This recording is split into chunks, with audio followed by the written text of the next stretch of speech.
Assalamualaikum Gus. Waalaikumsalam warahmatullahi Ini banyak sekali yang bertanya mengenai tuduhan bahwa Abah Lutfi memalsukan sejarah Nahdlatul Ulama dan memalsukan makam.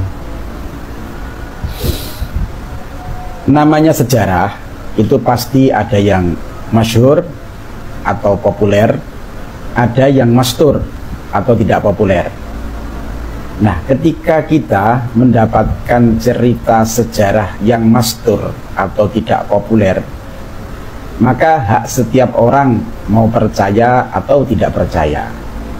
Tapi jangan langsung menuduh memalsukan sejarah atau makam hanya karena tidak pernah mendengar atau tidak pernah membaca dalam buku sejarah. Apalagi informasi itu datang dari ulama, sekaliber beliau Abah Habib Lutfi, seorang ulama dunia.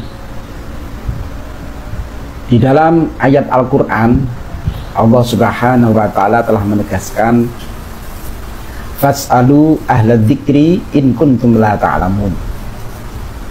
Jadi kalau kita tidak tahu, tanyalah kepada ahlu dzikri. Siapa ahlu dzikri?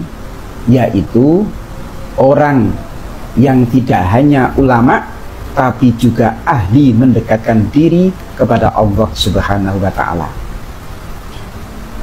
Bukan tanya ke buku, manuskrip, Google, atau tanya kepada sembarang orang yang ngaku punya ilmu, apalagi tidak ahli. Nah, kalau para ahlu dzikri berbeda pendapat, ya silakan diikuti yang mana. Silakan diikuti yang mana, tapi hormati perbedaan. Jangan menuduh yang lain bohong dan sebagainya. Itu su'ul adab dengan ulama. Karena pengetahuan kita itu ibarat kita ini masih di pinggir pantai, taunya ikan-ikan kecil. Sementara beliau-beliau sudah di tengah laut yang dalam. Lalu beliau memberi kabar bahwa ada ikan yang besarnya serumah semisal. Terus kita dapat kabar itu, langsung menuduh bohong, dusta, tidak mungkin. Itu namanya apa? Kalau enggak orang yang wangkot atau takabur, merasa paling tahu sejarah, padahal pepatah saja mengatakan di atas langit masih ada langit.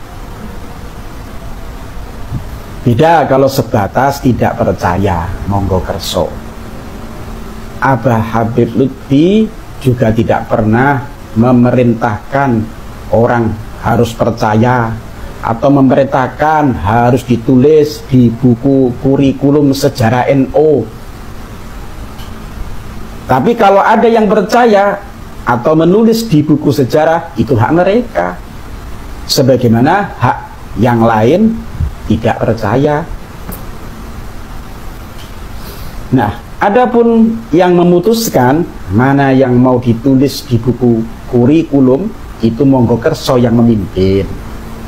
Karena dimanapun sejarah pasti banyak versinya, tidak mungkin semuanya diakomodir di dalam kurikulum, apalagi sejarah Nusantara ini.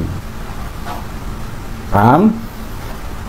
Ya, yang penting jangan dibuat bahan tukaran, caci maki, memfitnah, memecah belah umat, apalagi dipolitisir bahwa ini ada unsur ingin menguasai Indonesia.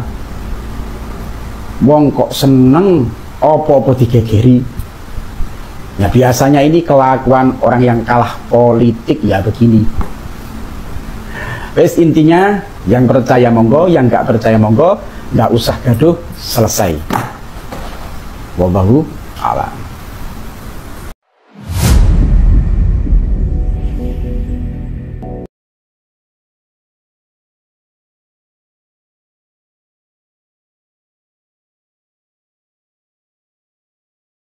Abdul Hamid, kemudian ke atas lagi Sayyid Hasan. Nah, kalau Pangeran Diponegoro, Sayyid Abdul Hamid dalam konteks seperti yang dipahami sebelumnya adalah apa namanya, Sayyid Abdul Hamid Panotogomo Khalifatul ing Tanah Jawi, itu oke lah. Tapi ini urutannya menjadi ada Ba'abud bawahnya, Sayyid Ali Ba'abud, ke atasnya Sayyid Hasan. Ini perlu saya kira menjadi informasi kita bersama, dan kita akan konfirmasi ini, klarifikasi ini kepada pengelola makam ini terlebih dahulu, agar menjadi informasi. Kita ingin tahu dari mana nama-nama Habib disematkan pada makam-makam tokoh-tokoh pahlawan, tokoh-tokoh ulama, tokoh-tokoh Nusantara kita. Informasi, dan mudah-mudahan pihak Keraton Jogja juga nanti akan tahu ternyata tidak hanya Pangeran Diponegoro, tapi beberapa keturunan yang lain juga sudah menjadi Habib di Sokaraja ini. Oke, kita nanti akan temui juru kunci dari Makom Mbah Ilyas ini untuk memberikan keterangan seperlunya, dan selanjutnya kita akan menunggu reaksi dari keluarga dan keraton di Yogyakarta. Waalaikumsalam. Assalamualaikum warahmatullahi wabarakatuh.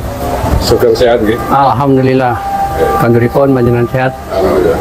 Dan saya kali Pak Kiai sinten nggih? Musa Asari. Pak Kiai Musa Asari, panjenengan juru kunci nggih? Insyaallah. Di komplek Makom Mbah Ilyas.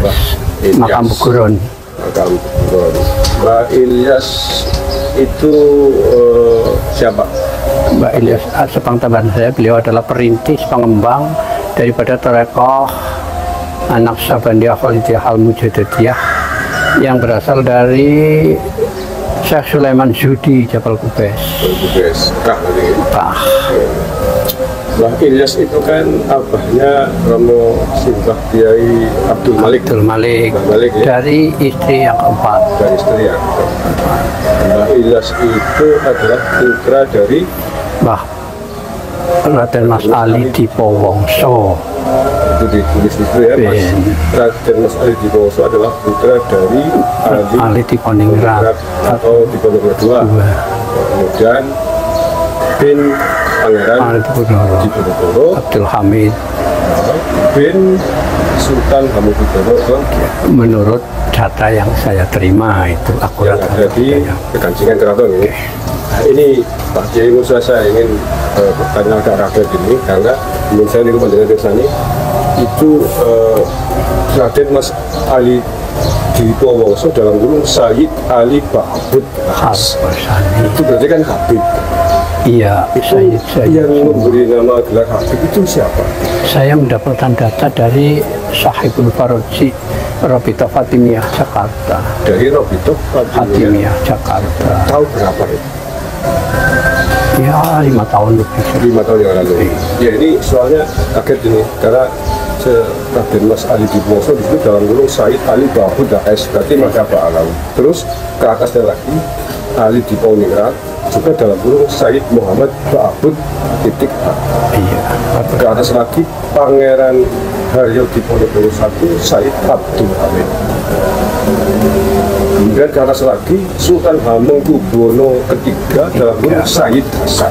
Itu nanti saya lebih jelasnya saya berikan catatannya saja.